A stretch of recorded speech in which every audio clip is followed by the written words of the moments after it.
A very good afternoon to all of you.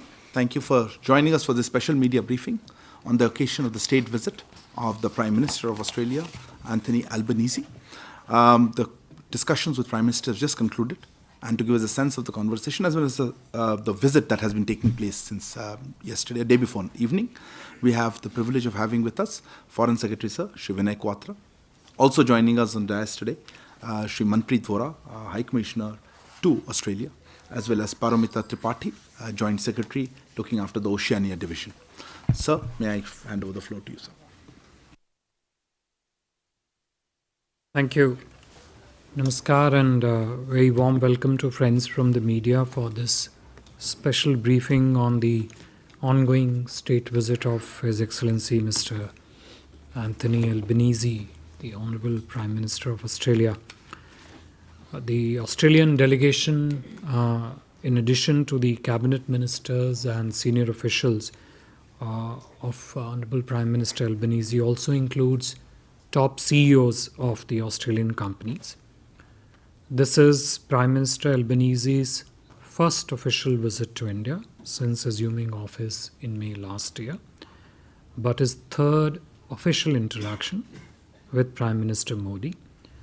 They have both met once in Tokyo last year on the sidelines of the Quad Summit and more recently in Bali summit of the G20.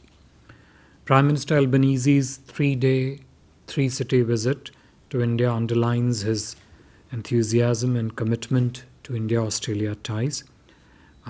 It is also the first annual summit between India and Australia at the level of the leaders. The summit mechanism itself was established as an outcome of the second virtual summit that was held in March last year. Prime Minister Albanese arrived in Ahmedabad on 8th of March, on the day of Holi, visited Sabarmati Ashram, then attended Holi festivity-filled welcome reception at the residence of Honourable Governor of Gujarat, which was organised in his honour. In the evening, Prime Minister Albanese also attended an education event marking India-Australia cooperation in this field through ongoing discussions, in particular leading to the establishment of campus of Australian universities at the GIFT City in Gujarat. This particular event on 8th evening focused on establishment of campus of Deakin University of Australia in Gujarat. Next morning on 9th, Prime Minister Shri Narendra Modi joined Prime Minister Albanese at the opening day of the 4th and final Border-Gavaskar Test match at Ahmedabad. Still ongoing, we are in day 2 of the test match. Prime Minister Albanese thereafter left for Mumbai, where he had 3 principal engagements. The first one, India-Australia CEO Forum, that was held on 10th morning in Mumbai, which was addressed both by Commerce and Industry Minister Shri Piyush Goyalji and Australian Trade Minister Don Farrell.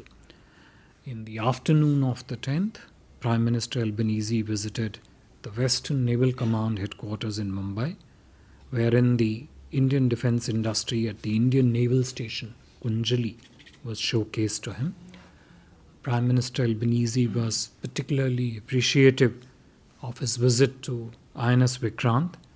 We are told the first foreign leader to do so since the first indigenously built aircraft carrier was commissioned last September.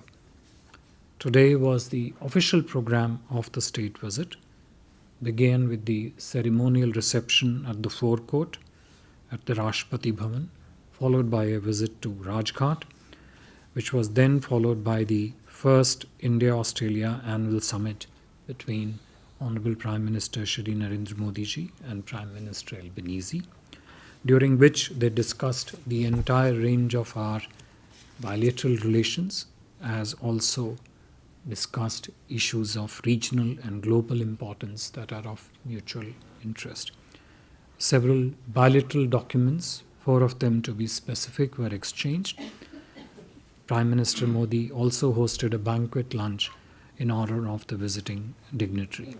Earlier during the day, prior to the commencement of official discussions, External Affairs Minister Dr. Jaishankar called on Prime Minister Albanese at his hotel. In a little while from now, Honorable Prime Minister of Australia would also be calling on the Honorable Rashtrapati Ji this afternoon.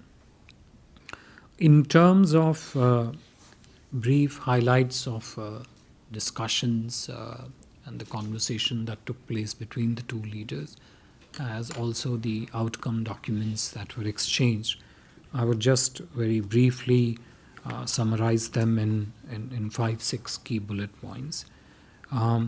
First of all, both leaders assessed very clearly and noted with great satisfaction the strong all-round progress across the range of areas, including science and technology, strategic and security domain, renewable energy, partnership in critical minerals, trade and economic engagement, the entire, the full set of progress, comprehensive progress that the two countries have achieved since the relationship was upgraded to the comprehensive strategic partnership in 2020. Second, the intensity of political exchanges. As I mentioned, although this was the first annual summit between India and Australia at the level of the two prime ministers, the two prime ministers have already met since Prime Minister Albanese assumed charge in May last year 3 times. We have had in last year alone at least 18 ministerial level exchanges between the two countries and innumerable official level exchanges to pursue and progress various elements of bilateral cooperation. 3, economic exchanges. I would only list 4 or 5 of them which have been very significant achievements since the last year. One is the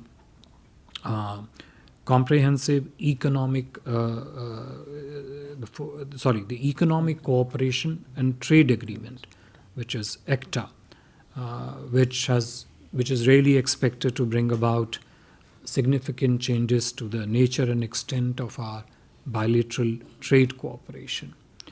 Second is the ongoing discussions and negotiations on the Comprehensive Economic Cooperation Agreement, SECA. 3, significant progress in the discussions on Migration and Mobility Partnership Agreement. 4th, multiple ways, including in particular through ECTA, especially since its ratification in December last year, to advance our trade and investment partnership. And 5thly, the CEO Forum. As I mentioned to you that the meeting of the CEO Forum took place in Mumbai on the 9th morning, which was addressed by the 2 ministers. The leaders in their discussion also appreciated the considerable progress that has taken place in the field of defense and security cooperation between the two countries. In this context, Prime Minister Modi encouraged the Honourable Prime Minister of Australia to avail of the full range of opportunities that are available in India, deriving out of Make in India initiatives and Atmanirbhar Bharat program for defense manufacturing. Both Prime Ministers particularly welcomed the first batch of officers participating currently from both countries in New Delhi in the operationalization of General Rawat Officers Exchange Program, which was announced during the last virtual summit of March 22 and got started earlier this month. Diaspora and contributions of diaspora, issues relating to Indian diaspora in Australia also came up for discussions between the two Prime Ministers. Of significance in our people-to-people ties were also the discussions on disturbances created by pro-Khalistani outfits in Australia. Prime Minister Modi expressed strong concern on the incidents of vandalism and violence targeting the Indian community and temples in Australia. You must have all heard him say so in his press remarks just a short while ago. Prime Minister Albanese assured Prime Minister Modi that his government has deep understanding and appreciation of India's concern and will be taking all necessary measures to ensure that peace and harmony prevails in their society. In terms of the outcome documents, after the discussions concluded, 4 documents were exchanged in presence of the two Prime Ministers. First, on audiovisual cooperation. Second, MOU on cooperation in sports. Third, cooperation between Atal Innovation Mission and Australia's Commonwealth Scientific and Industrial Research Organization. And fourth, establishment of 2 task forces, one on solar task force, and second on green hydrogen. The details of, summarized details of these exchanges, as also the other discussions, would also be put out in a little while in the joint statement that the XP would be putting out on his website.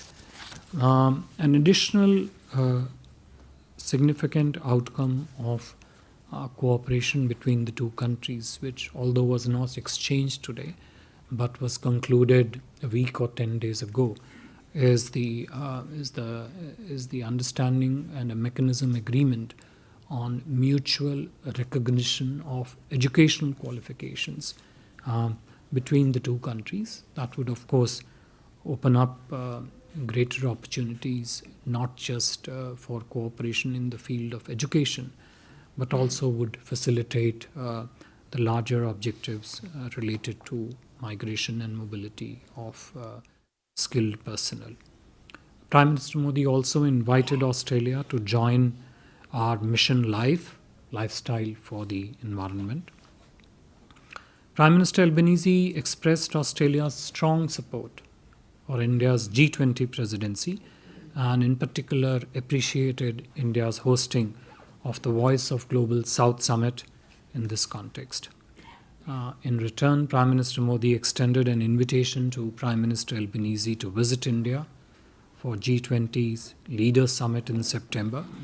You would know that this invitation has officially been extended some time ago, and in today's discussion was just another opportunity for Honorable Prime Minister to reiterate that invitation and to get another opportunity to welcome Prime Minister Albanese later during the year. The discussions between the two leaders also covered a range of regional and global issues of importance. And in this context, the leaders discussed a strategic convergence and common interest between our two countries, including in the Indo-Pacific region. The overall atmosphere of discussion was extremely positive, productive, and engaging. The leaders were happy with the progress achieved in our multifaceted bilateral cooperation, with engagements and outcomes revolving around sectors of education, energy, sports, defense, innovation, and technology. The visit is a very strong step forward, a successful step forward in advancing India-Australia cooperation and taking them to new, higher level. I would stop here, and if there are questions, I'd be very happy to take them. One by one. As always, please introduce yourself and the organization that you represent. We start with Pranay here. So Pranay Upadhyay, ABP News.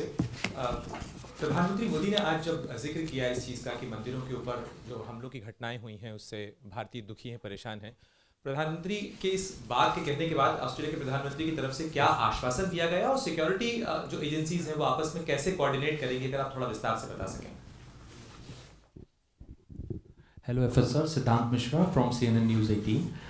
Sir, taking a follow-up on Pranay sir's question, there are two major concerns of NRI community in Australia. One is regarding the prosecution of Khalistani terrorists. They still roam scot-free, and in many of the cases, the criminal charges were not slapped on them. A. B. The most important one is the team. So, is government planning to set up a team on the government level for a smooth dialogue as in terms Sorry, of could you repeat the last part? The most important element is the team. No, sir. Prime Minister sir mentioned about the teams will stay in touch. Our officials. So the formation of new team is on cards. It's the same question. Yeah. Please. Parul Chandra, I'm an independent journalist. Is it China's increasing belligerence and growing expansionism in the region that is propelling the India-Australia strategic convergence? Sudeep, once again.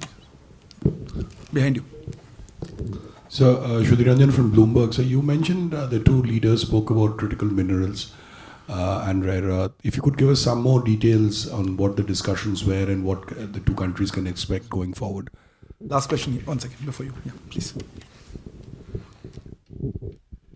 Sir, my question, I am Mukesh Kaushik from Dainik Bhaskar. Sir, my question is pertaining to Malabar exercise which is started between India and US. Then Japan joined this exercise. Now Australia has announced to host this exercise for the first time.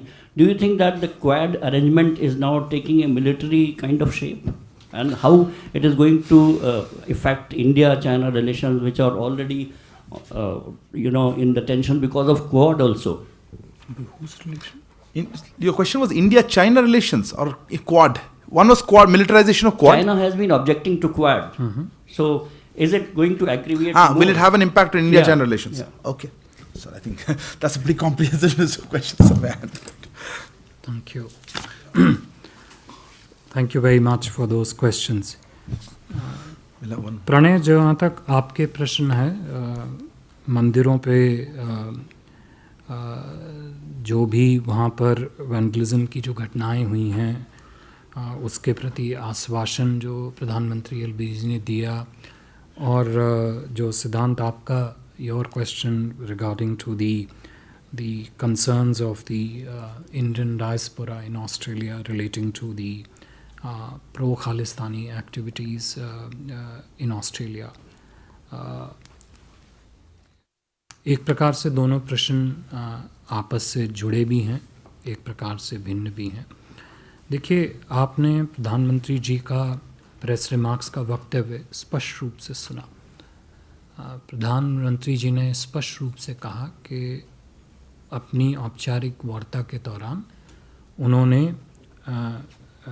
जो भी धार्मिक स्थलों पे vandalism की घटनाएं temples को पे जो ऑस्ट्रेलिया में हुई हैं उससे संबंधित जो भी हमारे विचार और चिंताएं हैं वो प्रधानमंत्री अल्बनीज़ी को स्पष्ट रूप से व्यक्त करी. जवाब में प्रधानमंत्री अल्बनीज़ी ने पूर्ण रूप से आश्वासन दिया कि ऑस्ट्रेलिया के कानून के अंतर्गत वो किसी प्रकार की घटनाओं के प्रति जो भी कानूनी कार्रवाई आवश्यक होगी वो उसको करेंगे. वार्ता के दौरान ये भी स्पष्ट किया गया कि इस तरीके की घटनाएं समाज में सद्भावनाओं को अस्त व्यस्त करती हैं और इसीलिए समाज में एक व्यवस्था, पीस और हार्मनी के लिए इसका एक संतुलन और ऐसे जो सामाजिक तत्व हैं जो कि इन गतिविधियों में सम्मिलित हैं उनके प्रति कार्रवाई नितांत एक आवश्यकता है. तो ये आश्वासन जो है ऑस्ट्रेलिया की किस तरफ से मिला. On your specific point relating to the activities of the pro-Khalistani elements in Australia.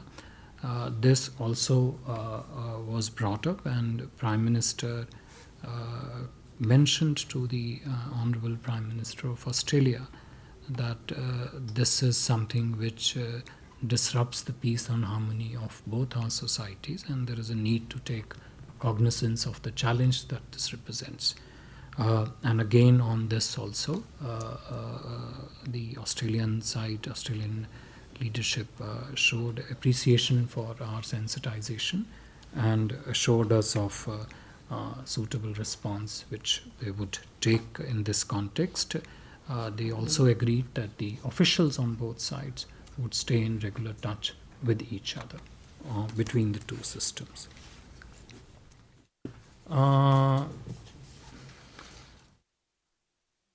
Parul, Chandra, I think your question was whether increase in India-Australia relationship is a derivative of China's increasing belligerence. I just read out to you various elements of cooperation between India and Australia that got covered between the two leaders in their discussions. And you will see there are multiple pillars of positive engagement between India and Australia. I just listed 4 or 5 of them here in my opening remarks. As I mentioned, intensity of political exchanges, robust trade and economic partnership, growing defense and security cooperation, people-to-people ties, particularly involving Indian diaspora, large number of Indian students in those countries. And 4, of course, increasing convergence on understanding on the need to develop resilient supply chains, reliable supply chains, ensuring smooth and open running of the sea lanes of communication. All these form are important constituents of very comprehensive India-Australia engagement. And naturally, in this cooperation, one of the elements always is the challenges that both our countries face in the maritime domain. And you heard Prime Minister Albanese himself speak in his own press statement that the maritime domain cooperation is a very important segment of India-Australia cooperation.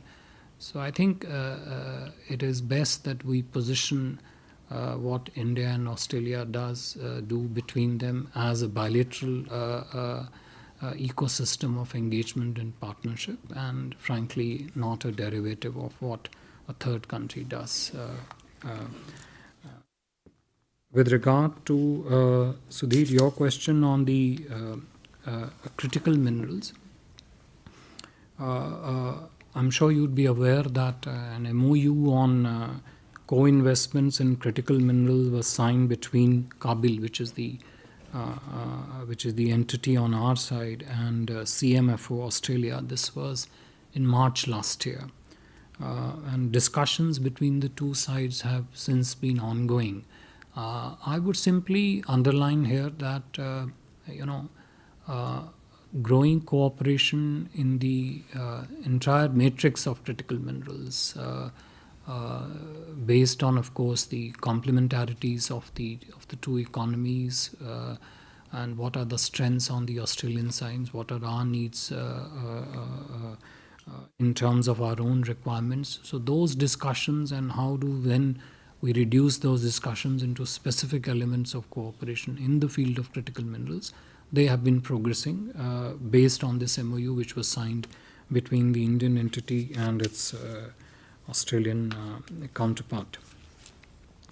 Mukesh Kaushik ji, to your question on the Malabar exercise and the Quad exercise, I mentioned that, or probably did not mention it in my opening remarks. India-Australia defense cooperation is multi-layered. So at one level, we have a set of bilateral and regional exercises. At second level, we also have exchanges between the top senior Army, Navy, and Air Force officials between the two countries. 3, we also partner very strongly on operational issues between the two navies, between the two air force, to some extent even between the two armies. I also spoke of operationalization of the General Bipin Rawat exchange programs. This is a program under which 15 Australian defense officials at various levels of seniority have come to India. 15 from India would join, and this is the first cohort of that exchange program. So when you look at, and our defense cooperation also includes several regional exercises. Malabar is one of them. So when you look at one particular exercise, you need to position it in the larger rubric of defense partnership and not just pick up one element, amplify it, and then extrapolate it to another context. Our defense cooperation is strong, it's robust, it's dynamic, it is multifaceted, it is growing, and it is growing in a manner that, as I said, meets the convergences that both countries have in the maritime domain, and also seeks to address the challenges that both of us face. Thank you, sir. Shinja. Sir, it was very reassuring to hear the Australian Prime Minister promising India that action would be taken against all those responsible for the attacks on the temples. Several temples have been attacked over a period of time. The last one was a few days ago, quite some time ago. Have the Australians told us if there have been any arrests and how many there have been? No, hold on. Yes, ma'am. I saw your hand first round. Apologies. I have very few. Sorry, we'll not be able to do all the questions. I know a lot of interest. Please. Sir मैं कविता जोशी हूँ. Sir मेरा सवाल actually तो प्रणय का जो शुरुआती सवाल था उसी में सर कि जो आपने कहा कि एक तो मंदिरों को तोड़ा जाना ऑस्ट्रेलिया में, सर क्या जो खालिस्तान जो समर्थक जो लोग हैं वो जनमत संग्रह करा रहे हैं वहाँ पर खालिस्तान की मांग को लेकर के, क्या इसको लेकर के भी प्रधानमंत्री नरेंद्र मोदी ने अपनी तरफ से कोई चिंता जाहिर की है? जनमत संग्रह का शब्द क्या उन्होंने इस्तेमाल किया है? इसके बारे में आपको अंदर रख ले रूम में. ठीक है, आपका प्रश्न आ गया. एक प्रश्न नहीं, एक क्लैरिफिकेशन. सर क्या दोनों प्रधानमंत्रियों के बीच में जो बातचीत हुई है उसमें अडानी हिंडनबर्ग रिपोर्ट के बारे में भी कोई कंसर्न ऑस्ट्रेलिया की तरफ से जाहिर किया गया है? क्योंकि अडानी ग्रुप का बहुत ज़्यादा इन्वेस्टमेंट है ऑस्ट्रेलिया में. क्या कुछ कंसर्न ऑस्ट्रेलिया की तरफ से? हमारा कुछ जवाब. Manish, no, I can't do all the questions. Manish. Okay. We are behind you. Last. Yeah, this will do one Sir, more. Manas from PTI, Press Trust of India. So both the Prime Minister mentioned about their keenness to enhance the already strong defense cooperation between the two countries, and you mentioned about India's a highlight of Australian companies taking advantage of the Make in India policy. So was there any specific discussion to enhance defense cooperation apart from the joint projects or joint collaboration for military production? Sir, I think we are running out of time. Hand over the floor, please. Yeah. Let me, Manas, take up your question first. I already sketched out before you various elements of our defense cooperation. Now, so when the two leaders discussed defense partnership between India and Australia, each of these elements featured in terms of its importance and significance in our cooperation. Naturally, it is the effort of both sides, in this case also the defense forces on both sides, to further boost this already strong cooperation between our two countries, particularly in the maritime domain space. Srinjoy, to your question, and Kavita ji, आपका प्रश्न वो समीकरण के दोनों एक ही तरफ के प्रश्न हैं. But I'll just say that, on both these issues, you heard Honorable Prime Minister himself speak very clearly in his press remarks that our concerns, our sentiments, both relating to the incidents of vandalism on temples and the activities of pro-Khalistani activities in Australia. These were shared very frankly with the Honourable Prime Minister of Australia, who in turn assured that they would look into this and take whatever is the suitable measures they need to take to address and mitigate this challenge. With regard to your last question, I have already laid out before you all the elements of discussion that took place between the two leaders on the bilateral space, in the regional space, and on global issues. Thank you very much, sir. Thank you also to High Commissioner, sir, Manpreet Vora, as well as... sorry. Was your last question? Specific to Adani, sir, was it raised? I really don't recall any such thing being raised. Yeah, thank you. And also thank you to Paramita Tripathi, Joint Secretary of Shina, for joining us. Thank you. Good afternoon. Not raised. Not raised.